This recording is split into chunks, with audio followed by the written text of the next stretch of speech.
The next major PlayStation 5 system software update is now live on PSN. This is the September 2023 update, and as per usual, let's go over every single change, feature, and improvement that Sony has made with this latest update. In Settings, under Accessibility, you can now enable haptic feedback during console navigation. So now, every time you cycle over a new menu item on PS5, you'll feel a slight haptic vibration from your controller. This will apply to the DualSense, DualSense Edge, and PSVR2 controllers. Right next to that, you can also enable a second controller for assistance. That way, two DualSense controllers can act as one. This is something you might want to use for comfort and accessibility purposes if two separate controllers works best for that person. You could also use this setup as a way to assist a leading player, which could be a friend or a child. Or it could just be a new way to approach unconventional cooperative play for games that don't offer a traditional co-op. The only restrictions here is that you cannot use a DualSense Edge as the assist controller, and the assist controller will have the haptics, adaptive triggers, and motion sensors turned off. Under Sound Settings, PS5 now supports Dolby Atmos, which can be toggled under Audio Format Priority. This is something that will apply retroactively to PS5 games that currently support 3D audio, so if you have Dolby Atmos enabled soundbars, TVs, or home theater systems, including those with overhead channels, your PS5 will produce a Dolby Atmos mix automatically. For context, as explained by Mark Cerny, the PlayStation 5 architect, this is still powered by Sony's Tempest 3D audio tech engine, where all the ambisonic audio channels are rendered.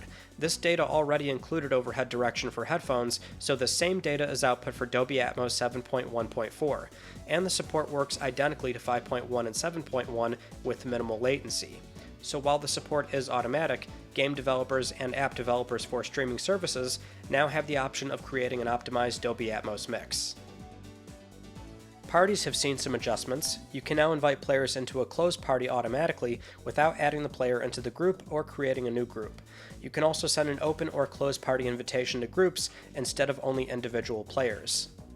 When looking at joinable parties, if somebody is sharing their screen, you can see a preview window of their share screen from the control center before entering the party. There's new ways to join a friend's game session if they're in an activity you can join.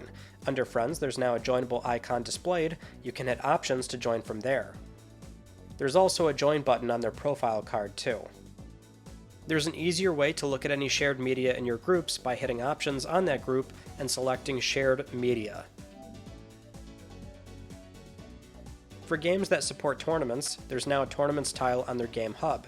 This will provide a breakdown of the tournaments you've entered, your highest position, and possible start times for upcoming tournaments. On the player profile screen, Sony has finally replaced the Accolades feature with a top 3 quick view of your most played games. You can now react to messages with emojis. You can now search for games in your game library, and you can do this from the What's Installed section, and also your entire collection. When scrolling around the PS5 menu, the keystone now makes a different noise when you've reached the end of a menu.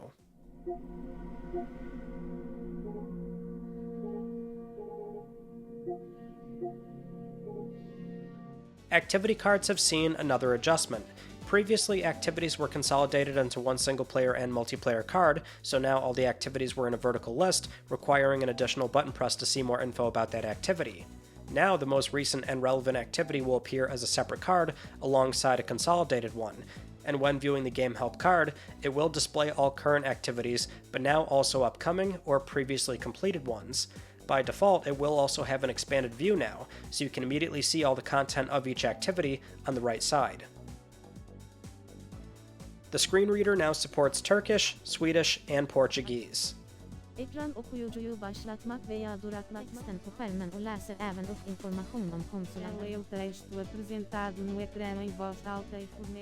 Simplified Chengxia is now available as text input methods for traditional Chinese. Under Language Settings in Chinese Traditional, turn on Sucheng. You can also enable this for use on external keyboards under Accessories, Other Accessories. The video output settings screen has been redesigned.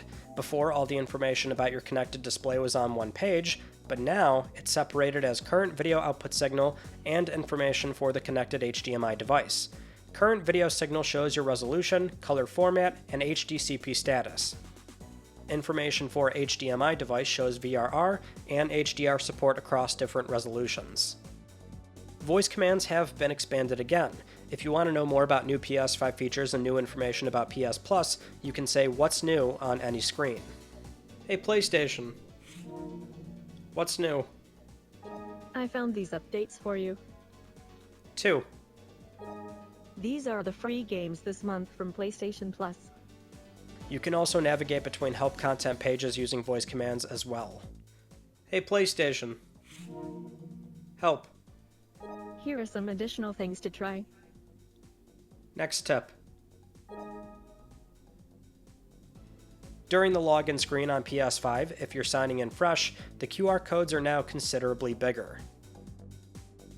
Those tip cards that you occasionally see in the control center that you can also dismiss, well, if you want to see more of those, they're now under Settings, Guide and Tips, Health and Safety and Other Information, Guide and Tips, Discover Tips.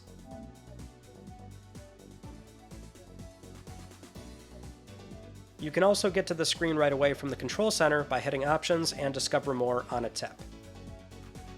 After more than a decade of PlayStation console beeps when you turn the system on or off, Sony has added the option to let you silence the noise. Under Settings, System, Beep Sound, you can adjust the volume,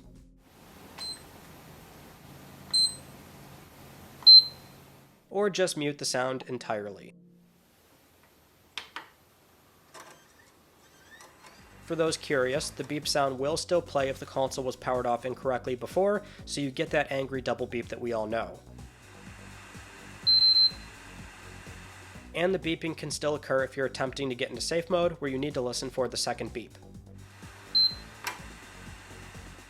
M.2 storage has been expanded, now supporting drives up to 8 terabytes, which previously it was 4. But if you're willing to drop the cash now, you can take it up to 8 terabytes. Though if you want my advice, just wait this one out. The prices will come down dramatically in just a few years. And when you're ready, your PS5 now accepts 8 terabyte M.2 drives.